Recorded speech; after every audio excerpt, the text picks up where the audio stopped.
咁，你講下你係咁嘅，佢一定要把件事搞大啊！其實係一個誤會嚟㗎，到底咁係乜嘢誤會你係咪啊？勾咗人哋條佬啊？係咁你係咪㗎。勾咗人哋條佬啊？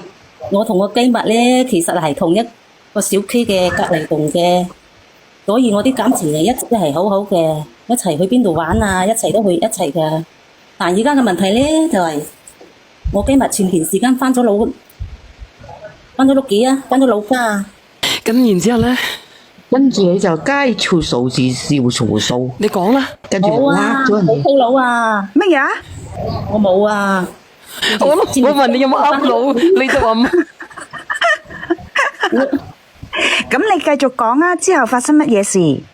我都冇問你有冇勾。小婉姐姐，你正經啲啊吓，小婉姐姐，你正經啲嚟啊我冇問過佢有冇勾佬，佢點解話俾我知冇勾佬？前段時間我翻咗屋吓，企啊，我問噶，我就去佢屋企借嘢啦。我今日翻咗老我家，問佢係咪勾咗人哋條佬？借嘢啊。咁然後我唔小心啦，留咗啲嘢喺佢屋企啊。留咗啲乜嘢喺屋企？呢史內褲，你留咗啲乜嘢啊？黑個絲襪，啱罩啊？係啦，留咗啲乜嘢啊？啊，留咗隻奶罩啊！係啦，個啱罩咯，就係。哎呀，姐姐你要叫啱罩啊？呢度喂，越嚟越高水準啊！係啊啊，小婉姐姐，暗罩嗰隻暗罩咧就可以賴喺屋企嘅，小婉姐姐有冇嗰隻。素質啲啊？可唔可以你嗰隻聽到犀利先，你賴喺屋企，咁你帶乜嘢走㗎？攞翻嚟啊！即係點啊？你講姐姐住先啊！佢有公冇得叫我攞誒，我哋冇出聲字聽佢講埋啊。其實點啊？今次我留咗個奶罩喺佢屋企，佢老公就發信息叫我攞翻嚟啊！咁佢點解會叫？咁嗰個你今日無意間就睇到佢老公條信息喎。其實佢老公都係老實人嚟㗎，我啲真係冇嘢㗎。咪住咪住咪住。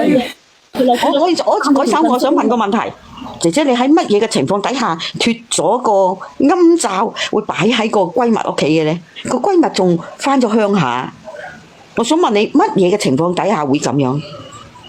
我今日翻咗老家，嗯，咁你個暗罩點會自己脱咗喺佢？冇鹽啊！我係去佢屋企借包鹽啊！借包鹽，你要除個啱罩嚟做，唔係即係包鹽係攞個暗罩嚟包住嗰包鹽，係咪啊？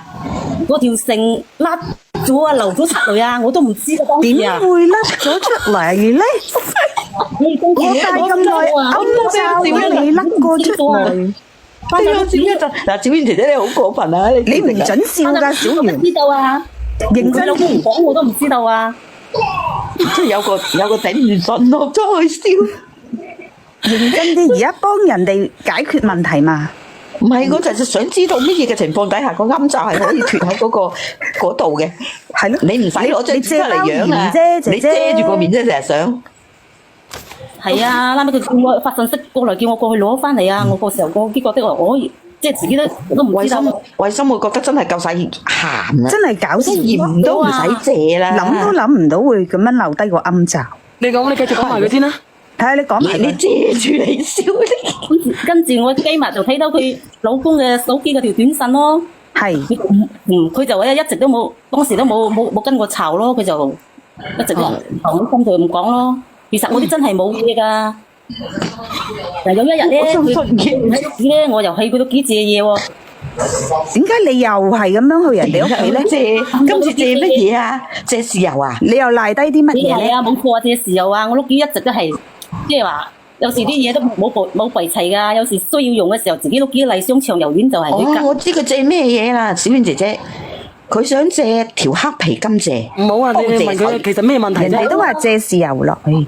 都話借豉油去佢屋企我啊。真係咁你賴低乜嘢啊？今次豉油。今次去佢屋企，點知我一入門口就扭傷隻腳啊！佢老公就扶住我嘛。咁啊，除低條黑絲襪，幫你捽腳。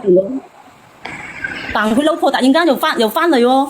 我幫你解釋一下啦。嗱，我幫你搞掂，你咪一邊你咪除個暗罩出嚟，一邊用嚟裝鹽，一邊用嚟裝豉油。一個個嚟，唔好咁講，你講。知道，我真係非常之開心你上嚟，你繼續。你不如聽人哋講嘢先好冇？俾我咪先。我都閉一陣先，我笑下先。我唔得啊，頂唔順。扭傷隻腳，佢老公肯定扶住我㗎，怕我濕塞到個地嗰，佢又扶住我啦咪。點知佢所以有一邊啱就用嚟裝鐵打走係咪？嗱，唔好咁樣啊嗱，唔好咁樣講人哋俾佢嬲㗎。講埋先，俾佢講。你講啊。啱啱佢老婆翻嚟咯喎，即係我機密翻嚟咯喎，佢就掹住我頭髮，仲打我添喎。嗰時候就好驚我就喺度解釋，我話我啲冇嘢㗎，係我隻腳好柴，佢扶住我順德笑。你等佢講完先啊。係啊，你講啊，繼續講。咁我係解釋，佢都唔聽我解釋啊！佢老公喺度解釋啊，佢都唔聽佢老公解釋啊！其實我啲真係冇噶，佢老公又老實人，我啲點會有咩事發生啊？咪啊！啊，你等下我先啊，你唔好出聲，你哋解釋一下等佢講完先，因為我沙聲嘅，唔係我唔講嘢啊。繼續講。我幫你解釋下。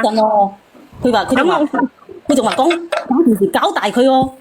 唔係啊，停一停啊！咁你老公係咪攞佢第三隻腳俾你做怪杖啊？唉，你講阿姨。佢話把件事搞大佢，我一聽到我真係好驚喎，因為我老公又喺外邊做嘢噶嘛，佢仲話講等我老公翻嚟嗰度話俾件事俾我老公聽喎。哦，咁咪死火咯唉，查實我啲都係冇嘢嘅，小燕姐姐，我啲都係10幾年嘅鄰居啦啊！我啲嘅感情都幾好噶，咪我都唔想因為呢件事老公誤會咗我啊，搞到我啲兩個家庭都散晒埋。咁有咩辦法啦，小燕姐姐，你幫我勸一下佢得唔得啊？喎。勸唔到啊，因為咧你肯定係同人哋做咗啲嘢噶啦。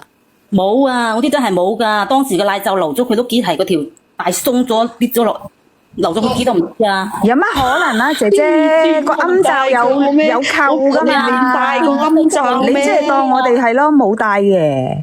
唔得噶，姐姐，唔得噶，因為咧，就算你鬆咗咧，你都會吸住噶，唔得噶，冇可能噶，因為我經常戴嘅。鬆咗都仲有一邊，鬆咗都仲有另一邊，再唔啱仲有個四隻扣噶嘛，真係點可能咧？即係當我哋冇噶嘛。你話嚿硅膠跌咗落地，可能有人信；你話個暗罩跌咗出嚟，冇人可能我買埋嗰啲咁嘅，即係比較平嗰啲咁嘅貨啦，點平都有幾平極都唔會咁樣跌落嚟啊！咁你行下街鬆咗又跌咗落街，跌落地下咁喎。或者如咁啦，嗱，你同你老公離婚啦，唔係亂七八糟，你舉手嗰個講啊。同你老公離婚啦，買啲咁平嘅暗罩俾你冇用嘅呢個男人。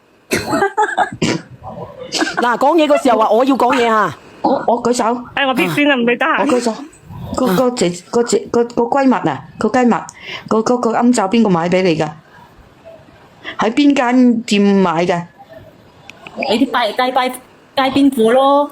我哋話俾我聽喺邊度，等我第日需要用到嘅時候，需要佢跌嘅時候，可以跌下啊嘛。你街邊貨啊，隨便我就買而家落水天肥多2隻求其着一隻都夠。姐姐啊，講真啊，我同你講，你喺度講緊大話。冇啊，我啲兩個真係冇嘢㗎。你冇嘢，但係你做咗啲超越邊界咁嘅嘢，你流咗過去，你肯定係打過㗎啦。你有冇俾佢打過先？冇啊，冇理由嘅。我唔信。嗰啲真係冇嘢㗎。即刻警告我，我講咗呢句話。你未講啦，未講啦，你又攞翻嗰塊嘢嚟遮住自己笑下啦。冇啊，我真係跌咗嗰邊㗎，我啲真係冇嘢啊。姐姐你死口話冇嘅話，我哋都幫你唔到。我解釋唔通喎，明白？即係哪怕你個雞蜜上到嚟，我哋都解釋唔通，你點解個暗罩會留喺度？連我哋都唔信嘅，我哋點解釋啊？個套甩咗流咗落。冇可能嘅，我唔信。我為咗佢唔信。阿姐姐啊，你甩咗個暗罩，你自己都唔知嘅咩？當時你揈下揈下咁樣行，你冇感覺嘅咩？嗰時候急時翻屋企煮菜啊，真係冇感覺㗎，佢唔發。你唔係啊嘛，咁大個人唔係啊，甩咗個暗罩，你冇感覺。衛生係真係有啲人冇感覺㗎，小遠都唔記得自己冇帶。係啊，嗰時候匆匆忙忙又嗰陣時翻屋企煮飯啦。嗱，我同你講，因為我自己唔記得帶咧，係因為我真係冇帶走出街嘅同行魚，但係咧我唔會留個咁嘅嘢喺我人哋屋企嘅，你明唔明啊？如果我留個咁嘅嘢喺屋企，要麼就新嘅，你唔好講嗱，我再講呢樣嘢。要麼咧我就咁樣嘅。阿小婉姐姐咧出去咧同雞蜜出去，唔係同雞蜜條佬出去啊嘛。係啊，我冇同個行魚個老公出街㗎。係啊，呢啲係本質上嘅分別嚟嘅。連阿幸如個老公打電話俾我揾阿幸如，我都唔夠膽聽噶。然之後佢老公發咗個信息過嚟，佢話：小遠，你做乜唔聽我電話啊？你個發瘟。小媛姐姐點辦啊？小媛姐姐，你幫我勸下機密啦。你講真話，你講真話先啦，姐姐。我哋就睇下有咩辦法幫你。因為你講大話點幫你啫？我哋冇辦法可以說服到你個雞密啊！你都冇辦法，等於你冇辦法說服到我哋，你明唔明啊？我講就係真話嚟㗎，你相信我啦。咁你落去啦。佢老公佢都唔會做咁嘅嘢，佢好老實㗎。小娟姐姐，我覺得呢個人唔講真話，我哋幫佢唔到嚇，係一個不誠實證人。嗰啲兩個真係冇嘢㗎，你幫我勸我機密啦，我唔想就咁樣兩個家庭搞壞咗啊！我機密佢仲話把件事搞大咗啊！咁你除低個暗罩嘅時候，已經係預咗有咁嘅一日㗎啦。但係我啲都係冇嘢啊！我都同你講。其實阿姐姐你一直都喺度講緊大話，姐姐。點解我仲未俾燈多謝牌容謝你啊！倒數第二咪，喂，燈牌都唔點正衰人嚟嘅。講嘢都唔相信，我都冇計啊！邊個？你講嘢，倒數第一咪。我想問下咧，匿名小姐，太婆，我想問下你嗰條村咧係咪以物換物㗎？石器時代啊，薩瓦迪卡，薩瓦迪卡，夾冠呀！係吸盤卡。我想問下咧，其實嗱好簡單啦。你話你買啲平嘅暗罩跌咗落嚟都好，我當你真係鬆垮垮，即係可能你裝大咗，裝假狗，你跌咗落嚟最多都係跌到落腰 pat pat 頂住，點會跌到落地下留低？冇可能㗎！件衫又鬆咗，佢邊度嚟㗎？咩件衫又鬆咗啊？件衫又鬆嘅喎，又好鬆，隻扣又甩咗，跌咗出嚟，我都唔明清楚啊！翻到屋企，佢老公發信息來，我都知道係。